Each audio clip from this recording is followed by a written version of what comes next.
حضرت عمر فاروق رضی اللہ تعالیٰ عنہ نے اس لیے دیا تاکہ مسلمان جب بھی تاریخ لکھے کہ آج یکم محرم الحرام 1447 ہجری ہے، جب یہ تاریخ لکھے ہجری تو اس کو ہجرت کا واقعہ یاد آئے، ہجرت کا واقعہ یاد آئے کہ تو مسلمان ہے، ایمان والا ہے، تیرے نزدیک ایمان سب سے زیادہ قیمتی ہے۔ اس ایمان کی حفاظت کے لیے، اپنے آپ کو مسلمان بنا کر رکھنے کے لیے جس طرح کی قربانی بھی دینی ہو اس کے لیے تیار ہو جانا، یاد کرنا ہجرت کے واقعے کو کہ خود نبی پاک صلی اللہ علیہ وسلم نے بھی اپنے گھر بار سب کو چھوڑ کر کے ہجرت فرمائی، اور ہمارے دلوں میں اس کا احساس ہونا چاہیے کہ ہماری زندگی میں ایک نیا اسلامی سال شروع ہو گیا اور ابھی تک ہم زندہ ہیں، باحیات ہیں۔ اللہ تعالیٰ چاہتا تو ہمیں گزشتہ سال ہی میں موت دے سکتا تھا، لیکن اللہ پاک نے ہمارے تمام گناہوں کو دیکھتے ہوئے صبح سے لے کر شام تک ہم کیا دیکھ رہے ہیں، ہم کیا بول رہے ہیں، ہمارے پیٹ میں کیا جا رہا ہے، کس کے اوپر ہاتھ اٹھ رہا ہے، کس کے خلاف ہمارے دل و دماغ کے اندر کوئی ناپاک سازش رچی جا رہی ہے، سب A to Z اللہ کو معلوم۔ الحمدللہ نحمده ونستعینه ونستغفره ونؤمن به ونتوکل علیہ ونعوذ باللہ من شرور انفسنا ومن سیئات اعمالنا من يهده الله فلا مضل له ومن يضلله فلا هادي له ونشهد أن لا إله إلا الله وحده لا شريك له ونشهد أن سيدنا ومولانا محمدا عبده ورسوله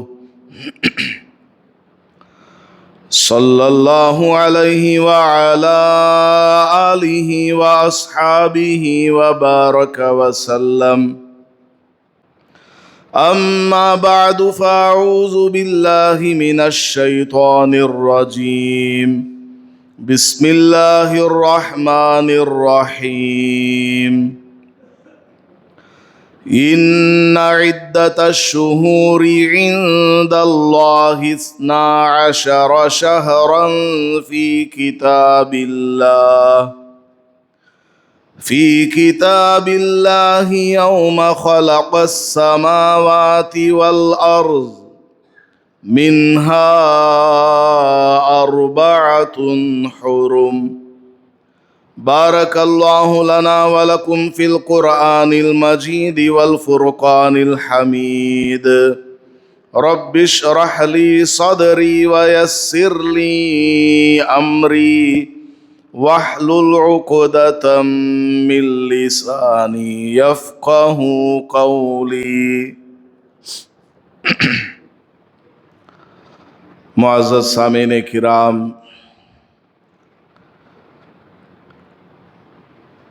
اسلامی نیا سال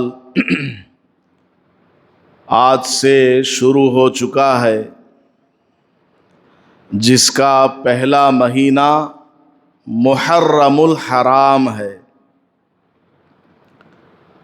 ماہ محرم کی آج پہلی تاریخ ہے اور اسلام کا نیا سال ماہ محرم سے شروع ہوتا ہے۔ حضرت عمر فاروق رضی اللہ تعالیٰ عنہ کی دور خلافت میں تاریخ کا لکھنا شروع ہوا۔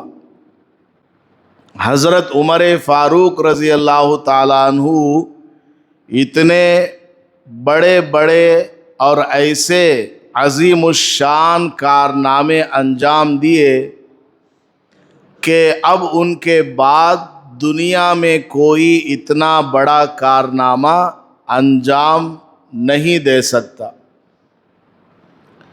یہ جو بھی ملک کو سنبھالنے کا نظام ہے، پولیس والا نظام، جیل والا سسٹم، یہ سب حضرت عمر فاروق رضی اللہ تعالیٰ عنہ کے زمانے میں شروع ہوا۔ اور تاریخ کا لکھنا، ڈیٹ، یہ بھی حضرت عمر فاروق رضی اللہ تعالیٰ عنہ کے دور خلافت سے شروع ہوا۔ جب اس کو شروع کیا جا رہا تھا، صحابہ سے حضرت عمر رضی اللہ عنہ نے مشورہ کیا کہ تاریخ کو لکھا جائے، ہسٹری ہونی چاہیے، کون سی تاریخ میں کیا ہوا، کون سا واقعہ پیش آیا، وہ یاد رکھنے کے لیے سب سے بہتر طریقہ کیا؟ ڈیٹ کو لکھنا۔ حضرت عمر فاروق رضی اللہ عنہ نے صحابہ سے مشورہ کیا کہ ڈیٹ کہاں سے شروع کریں لکھنا۔ کسی نے مشورہ دیا کہ رسول پاک صلی اللہ علیہ وسلم کو جس دن نبوت عطا کی گئی وہاں سے ڈیٹ لکھنا شروع کیا جائے، اسلامی سال۔ کسی نے مشورہ دیا کہ ہاتھیوں کا جو لشکر آیا تھا اور ابابیل پرندوں کے ذریعے ان کو ہلاک کر دیا گیا، وہاں سے تاریخ کو لکھا جائے، یعنی اور پیچھے سے حضور پاک صلی اللہ علیہ وسلم کی ولادت سے بھی پہلے سے تاریخ کو لکھنا شروع کیا جائے۔ اور مشورے میں یہ بات بھی آئی کہ جس سال رسول پاک صلی اللہ علیہ وسلم نے مکہ مکرمہ سے مدینہ منورہ ہجرت فرمائی، وہاں سے تاریخ کا آغاز کیا جائے۔ تو خلاصہ کلام، مشورے میں یہ بات سب سے زیادہ پسند آئی کہ ہجرت کے سال سے تاریخ کو لکھا جائے۔ اسی لیے وہاں سے تاریخ کا آغاز ہوا۔ اسلامی ڈیٹ کو باضابطہ گورنمنٹ کی طرف سے، اسلامی حکومت کی طرف سے حضرت عمر رضی اللہ عنہ کے دور خلافت میں لکھنا شروع ہوا۔ اور کہاں سے شروع کیا گیا؟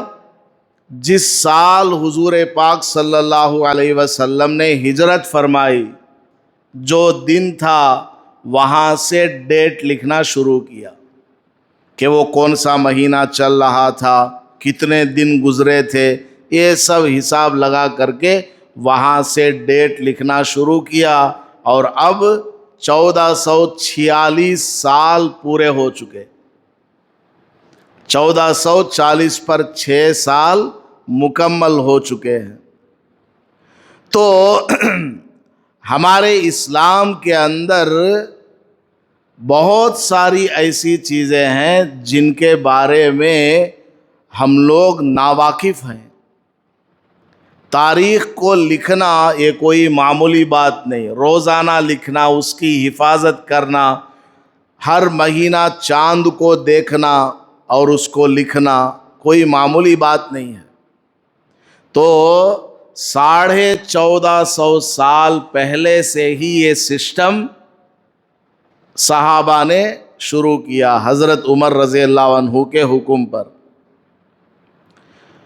بہرحال یہاں ایک بات سمجھنے کی یہ ہے، جس سال آپ صلی اللہ علیہ وسلم نے ہجرت فرمائی، وہاں سے تاریخ کو لکھنا کیوں شروع کیا گیا؟ اس کی ریزن کیا، وجہ کیا ہے؟ تو اس کی وجہ صحابہ رضی اللہ عنہم کے اقوال سے علماء کرام نے جو لیا ہے اور جو بیان کیا ہے امت کے سامنے وہ یہ ہے کہ تاریخ کا مطلب اردو زبان کے اندر کیا ہوتا ہے؟ ایک ہسٹری کریٹ کر دینا، کوئی ایسا کام کر دینا جس سے اس کا نام ہو، لوگ اس کو یاد کریں، تو کہا جاتا ہے کہ اس نے تاریخ رقم کر دی ہے، بہت بڑا کام اس نے انجام دیا، تو کہا جاتا ہے کہ اس نے تاریخ رقم کر دی ہے اردو زبان کے اندر۔ تو تاریخ کا مطلب یہ ہوتا ہے۔ اور ہجرت سے جس سال آپ صلی اللہ علیہ وسلم نے ہجرت فرمائی، وہاں سے تاریخ کو لکھنا اس لیے شروع کیا گیا تاکہ مسلمان اور قیامت تک آنے والے انسان ہماری ہسٹری کو جان لیں۔ کیا ہماری ہسٹری ہے؟ مکہ مکرمہ حضور پاک صلی اللہ علیہ وسلم کا آبائی وطن۔ حضور پاک صلی اللہ علیہ وسلم مکہ مکرمہ میں پیدا ہوئے، حضور کے والد، ان کے دادا پردادا، خاندان قریش سب وہیں کے رہنے والے، اور سب سے پہلے اسلام لانے والے جو صحابہ تھے وہ سب مکہ مکرمہ کے رہنے والے، وہاں کے باشندے، ان کی وہاں جائیدادیں ہیں، ان کا مال وہاں پر ہے، مکانات ہیں، ان کی دولت وہاں پر موجود ہے، لیکن اللہ اور اس کے رسول صلی اللہ علیہ وسلم کے حکم پر سارے مسلمانوں نے مکہ مکرمہ کو چھوڑا اور مدینہ منورہ آ گئے، ہجرت کی وہاں سے۔ خود رسول پاک صلی اللہ علیہ وسلم نے بھی وہاں سے ہجرت فرمائی۔ تو یہاں سے سبق یہ دیا گیا قیامت تک آنے والے لوگوں کو کہ مسلمان اپنا مال چھوڑ سکتا ہے، اپنے جائیداد کو، دولت کو چھوڑ سکتا ہے، اپنی جان بھی قربان کر سکتا ہے، لیکن ایمان نہیں چھوڑ سکتا۔ یہ جتنے مسلمانوں نے مکہ مکرمہ سے ہجرت کی ہے، ان کا مقصد کیا تھا؟ ان کی غرض کیا تھی ہجرت کی؟ ان کی غرض اور ان کا مقصد صرف یہی تھا کہ مکہ مکرمہ میں اب یہ اعلاء کلمت اللہ ناممکن ہو گیا ہے، اللہ کا نام لینا وہاں پر ناممکن ہو گیا، وہاں ایمان والوں کو رہنے نہیں دیا جاتا، اکیلے ملتے ہیں تو ان کو پکڑ کر مارا جاتا ہے، قتل کیا جاتا ہے، اور سخت دھوپ میں وہاں کی تپتی ہوئی ریت میں لٹا کر کے سینے پر بڑے بڑے پتھر کو، چٹان کو رکھ دیا جاتا ہے۔ عورتوں کو ان لوگوں نے نہیں بخشا۔ 13 سال وہاں مسلمانوں نے تکالیف کو برداشت کیا، بالآخر اللہ کی طرف سے حکم آیا کہ اب تم سب یہاں سے ہجرت کر کے چلے جاؤ۔ مدینہ منورہ میں نرم دل لوگ ہیں، وہاں کے لوگ کچھ ایمان والے بھی ہیں، وہاں جا کر کے ایمان اور اسلام کا کام کرو۔ چنانچہ تمام صحابہ نے ہجرت کی۔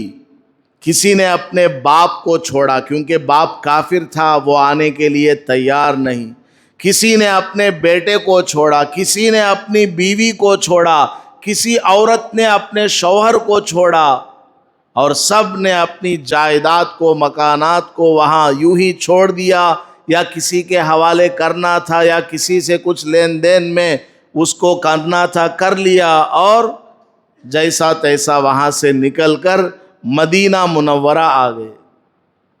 تو وہاں سے تاریخ لکھنے کا حکم حضرت عمر فاروق رضی اللہ تعالیٰ عنہ نے اس لیے دیا تاکہ مسلمان جب بھی تاریخ لکھے کہ آج یکم محرم الحرام 1447 ہجری ہے۔ جب یہ تاریخ لکھے ہجری تو اس کو ہجرت کا واقعہ یاد آئے، ہجرت کا واقعہ یاد آئے کہ تو مسلمان ہے، ایمان والا ہے، تیرے نزدیک ایمان سب سے زیادہ قیمتی ہے۔ اس ایمان کی حفاظت کے لیے، اپنے آپ کو مسلمان بنا کر رکھنے کے لیے جس طرح کی قربانی بھی دینی ہو اس کے لیے تیار ہو جانا، یاد کرنا ہجرت کے واقعے کو کہ خود نبی پاک صلی اللہ علیہ وسلم نے بھی اپنے گھر بار سب کو چھوڑ کر کے ہجرت فرمائی اور مدینہ طیبہ تشریف لے گئے۔ تو ہجرت کا واقعہ یاد دلانے کے لیے اور لوگوں کے اندر ایمان کی قدر و قیمت کو بٹھانے کے لیے یہ ہجری تاریخ کا حضرت عمر فاروق رضی اللہ تعالیٰ عنہ نے آغاز فرمایا کہ فلاں جگہ سے تاریخ لکھنا شروع کرو۔ تو بہرحال آج سے اسلام کا نیا سال شروع ہوا، اسلام کا نیا سال شروع ہوا تو ہمیں ہجرت کا واقعہ یاد دلایا گیا، اور سال پورا ہوتا ہے ذوالحجہ کے مہینے سے، اور ماہ ذوالحجہ میں ہمیں کیا یاد دلایا گیا؟ اللہ کے نام پر حضرت ابراہیم علیہ السلام نے اپنے نور نظر لخت جگر حضرت اسماعیل علیہ السلام کو بھی قربانی کے لیے پیش کر دیا تھا۔ حضرت ابراہیم علیہ السلام، حضرت اسماعیل علیہ السلام اور حضرت حاجرہ رضی اللہ عنہا، ان کی قربانیوں کو سال کے اختتام پر یاد دلایا گیا کہ سال بھر جو تم کام کرتے ہو، نماز پڑھتے ہو، نیند کو قربان کر کے مسجد کو آتے ہو، ماہ رمضان آتا ہے تو بھوک پیاس برداشت کر کے روزے رکھتے ہو، سال میں ایک مرتبہ زکوٰۃ دیتے ہو، زندگی میں ایک مرتبہ حج پر جاتے ہو، یہ جتنی بھی تم قربانیاں دے رہے ہو، سال کے آخر میں ماہ ذوالحجہ آ کر کے بتاتا ہے ہم سب کی قربانیاں معمولی سی ہیں۔ حضرت ابراہیم علیہ السلام کی قربانی کو یاد دلایا گیا کہ دیکھو ان کی قربانی کیسی ہے۔ بیٹے نے خود اپنے آپ کو پیش کر دیا کہ ابا جان آپ مجھے اللہ کے حکم پر ذبح فرما دیجیے، اور حضرت ابراہیم علیہ السلام نے اپنے سینے پر پتھر رکھ کر بیٹے کو قربان کرنے کے لیے مینا پہاڑی میں لے کر گئے۔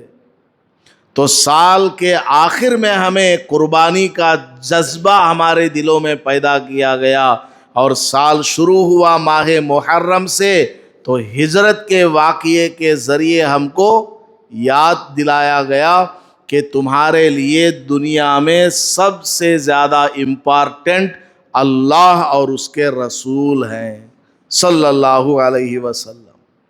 ایمان اور اسلام تمہارے لیے سب سے زیادہ پریفرنس والی چیز ہے، امپارٹنٹ چیز ہے، اس کے بعد سب کچھ، ایمان اور اسلام کے بعد ہی تمام چیزوں کا نمبر ہے۔ پہلے اسلام اور ایمان کی حفاظت کرے، اس لیے سن ہجری جو کہا جاتا ہے، ہجرت کے واقعے کو یاد کرنے کے لیے ہجرت کے سال سے اسلامی ڈیٹ کو لکھنا شروع کیا گیا، اور آج یکم محرم الحرام ہے، ماہ محرم کی پہلی تاریخ ہے۔ اس مہینے کا نام محرم الحرام، محرم کا مطلب کیا؟ قابل احترام، ریسپیکٹفل یا ریسپیکٹیبل، قابل احترام، قابل عزت یہ مہینہ۔ اور حرام کا مطلب کیا؟ حرام کا مطلب یہ ہے کہ اس مہینے کی عظمت اسلام سے پہلے بھی مکہ مکرمہ کے کافروں کے اندر تھی، اور بہت پہلے سے ماہ محرم کی عظمت لوگوں کے دلوں میں تھی۔ پورے سال جنگ ہے جنگ کرتے ہیں، لڑائی جھگڑے ہیں لڑائی جھگڑے کرتے ہیں، لیکن جیسے ہی عرب کے اندر ماہ محرم شروع ہو جاتا ساری لڑائیاں ختم۔ جیسے ہی محرم کا مہینہ شروع ہوا ساری لڑائیاں جنگ سب ختم۔ منع کر دیتے تھے کہ اب محرم کا مہینہ آ گیا، اس میں ہم لڑائی جھگڑا نہیں کریں گے، جنگ نہیں کریں گے، یہ مہینہ گزر جائے گا بعد میں پھر شروع کریں گے۔ یعنی پہلے سے یہ ماہ محرم قابل احترام چلا آ رہا۔ اس مہینے میں حرام کر رکھا تھا ملک عرب کے لوگوں نے لڑنے جھگڑنے کو، جنگ و جدال کرنے کو۔ اس کے علاوہ اور 3 مہینے بھی قابل احترام، ذی قعدہ، ذی الحجہ اور یہ محرم، اس کے علاوہ رجب کا مہینہ، 4 مہینے ٹوٹل۔ 3 مہینے کنٹینیو سے آتے ہیں، نہیں، ذی قعدہ 11واں مہینہ، ذی الحجہ 12واں مہینہ، محرم پہلا مہینہ، یہ 3 کنٹینیو سے آتے ہیں اور ایک رجب کا مہینہ۔ تو ان 4 مہینوں کو اللہ نے قرآن میں بھی ذکر فرمایا، منہا اربعۃ حرم، کہ سال کے 12 مہینے ہیں، ان میں سے 4 مہینے حرمت والے ہیں، عزت والے ہیں، جس میں لڑائی جھگڑا یہ سب نہیں کرنا۔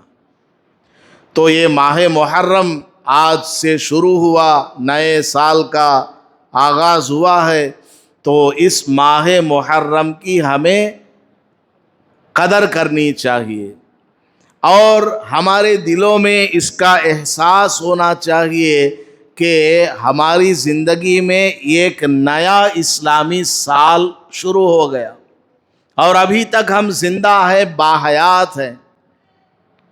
اللہ تعالیٰ چاہتا تو ہمیں گزشتہ سال ہی میں موت دے سکتا تھا، لیکن اللہ پاک نے ہمارے تمام گناہوں کو دیکھتے ہوئے صبح سے لے کر شام تک ہم کیا دیکھ رہے ہیں، ہم کیا بول رہے ہیں، ہمارے پیٹ میں کیا جا رہا ہے، کس کے اوپر ہاتھ اٹھ رہا ہے، کس کے خلاف ہمارے دل و دماغ کے اندر کوئی ناپاک سازش رچی جا رہی ہے، سب A to Z اللہ کو معلوم۔ سب کچھ معلوم ہونے کے باوجود اللہ تبارک و تعالیٰ نے ہمیں مہلت عطا فرمائی اور ہماری زندگی میں ایک اور نیا سال عطا فرمایا، نیا اسلامی سال ہماری زندگی میں آ گیا۔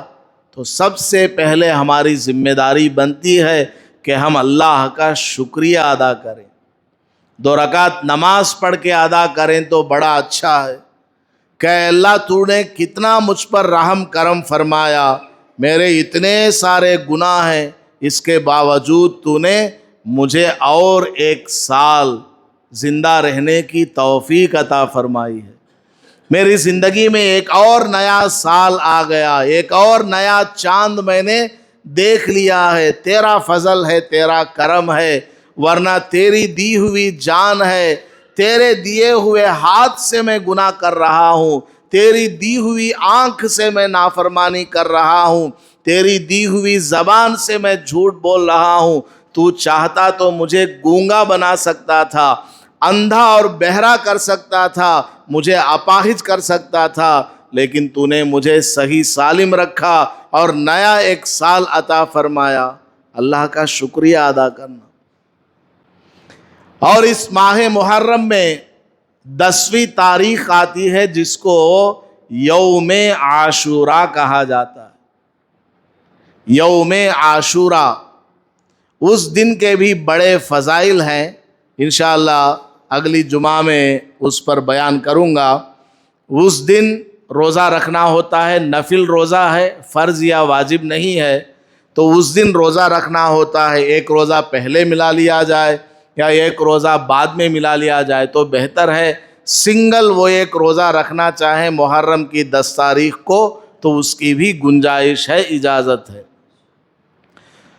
اور اس ماہ محرم سے متعلق لوگوں کے اندر کچھ من گھڑت باتیں ہیں، لوگوں کے اندر کچھ من گھڑت باتیں پھیلی ہوئی ہیں ماہ محرم میں، وہ بھی شروع کے 10 دنوں سے متعلق، یا کچھ اور دن بڑھا لیتے ہیں لوگ۔ کیا ہے؟ ماہ محرم میں شادیاں کر لینا نہیں، ماہ محرم میں شادی نہیں کر سکتے۔ اگر شادی ہو گئی محرم سے پہلے، جورو مرد 10 دن الگ الگ رہنا کرتے، انہیں اماں ان کے گھر میں، انہیں ساسن کے گھر میں، دونوں ایک دوسرے کا چہرہ نہیں دیکھ سکتے۔ اگر دیکھ لیا تو پھر وبال آ جائے گا، کوئی عذاب آئے گا، کوئی مصیبت ان پر آ کر کے ٹوٹ پڑے گی۔ محرم کے مہینے میں شادی نہیں کر سکتے، منگنی نہیں کر سکتے، نیا مکان شفٹ نہیں کر سکتے۔ گھر تیار ہے، انجینئر بولتا ہے گھر اوپن ہے، لو چابی، رکھ رکھ رکھ بعد میں لیتا ہوں، وہ بولتا نہیں کیوں نہیں لے رہا چابی، وہ انجینئر دینے کے لیے تیار ہے۔ اتنے دن سے وہ پوچھ رہا تھا کب بھائی گھر تیار ہونے کا، رمضان سے ستا رہا تھا، شوال میں ستا رہا تھا، ذوالقعدہ میں ستا رہا تھا، ذوالحجہ میں بھی چابی مانگ رہا تھا، اور جب چابی دینے کے لیے انجینئر آیا، لو بھائی تمہارا مکان تیار ہوا، لو، اب دیکھتا ہے محرم کا مہینہ، بعد میں لیتا، ذرا کام آئی، ادھر جانا ادھر جانا کر کے وہ چابی نہیں لیتا۔ کیوں؟ وہ یہ سمجھتا ہے کہ محرم میں اگر نئے گھر میں چلے گئے تو آفت آ جائے گی۔ لا حول ولا قوت الا باللہ۔ گھر نہیں بدلتے لوگ ماہ محرم میں، ایک جگہ کرائے پر ہے اور دوسری جگہ ان کو جانا ہے تو بولتے ہیں نہیں اگلے مہینے جائیں گے، گھر والا بول رہا اب خالی کرو، ہم نہ ہونا گھر، نہیں، لڑنے کے لیے تیار، لیکن گھر خالی نہیں کریں گے۔ کیوں؟ ان کے دل میں ایک غلط بات بیٹھی ہوئی ہے کہ اگر ہم نے محرم کے مہینے میں مکان شفٹ کیا، نئی جگہ گئے تو کوئی مصیبت آئے گی، آفت آئے گی۔ بڑی عجیب و غریب بات ہے۔ کون سی قرآن کی آیت میں لکھا ہوا ہے کہ اس مہینے میں نکاح نہیں کر سکتے؟ رسول پاک صلی اللہ علیہ وسلم کی کون سی حدیث میں یہ بات لکھی ہوئی ہے کہ اس مہینے میں منگنیاں نہیں کر سکتے؟ بڑی عجیب بات ہے۔ اللہ پاک نے اور اللہ کے رسول صلی اللہ علیہ وسلم نے ہمیں جو دین اسلام عطا فرمایا ہے، ایسا ایک دم محفوظ یہ دین ہے، قیامت تک اس کی حفاظت رہے گی۔ اس کے اندر کچھ بڑھایا نہیں جا سکتا، کچھ گھٹایا نہیں جا سکتا۔ تو ماہ محرم کے اندر شادیاں کرنا بھی جائز ہے، منگنیاں کرنا بھی جائز ہے، نئے گھر میں شفٹ ہونا یا کرائے کے گھر کو شفٹ کرنا، یہ سارے کام جائز ہیں، منع نہیں ہے۔ اور کھود کر کے پوچھا جائے تو بولتے ہیں یہ غم کا مہینہ۔ غم کس لیے؟ غم کیا ہوا؟ کیا پریشانی ہو گئی؟ کس وجہ سے غم کا مہینہ ہے؟ تو بولتے ہیں کہ اس مہینے میں حضرت امام حسین رضی اللہ تعالیٰ عنہ شہید ہوئے۔ اس مہینے میں حضرت امام حسین رضی اللہ تعالیٰ عنہ شہید ہوئے۔ پیغمبران کتنے پورے ٹوٹل؟ 1,24,000 کم و بیش۔ ہر پیغمبر کسی نہ کسی مہینے میں، کسی نہ کسی دن میں وفات پائے نہیں پائے۔ سال کے 360 دنوں میں کسی نہ کسی دن کسی پیغمبر کا انتقال ہوا، کسی صحابی کا انتقال ہوا، کسی صحابی کو شہید کیا گیا۔ اس مہینے میں حضرت عمر فاروق رضی اللہ تعالیٰ عنہ خلیفہ دوم، ماہ محرم میں ان کی شہادت ہوئی۔ ایک صحابی آئے، حضرت عوف ابن مالک اشجعی رضی اللہ تعالیٰ عنہ، آ کر کے حضرت عمر رضی اللہ تعالیٰ عنہ سے کہنے لگے، اے امیر المومنین، میں نے خواب دیکھا ہے کہ آپ کو کسی نے شہید کر دیا۔ وہ صحابی آ کر کے کیا فرماتے ہیں؟ حضرت عمر سے آ کر کے کہتے ہیں کہ میں نے خواب دیکھا ہے کہ آپ کو کسی نے شہید کر ڈالا ہے۔ ہم نہ کون تو آپ کو خواب سنایا تو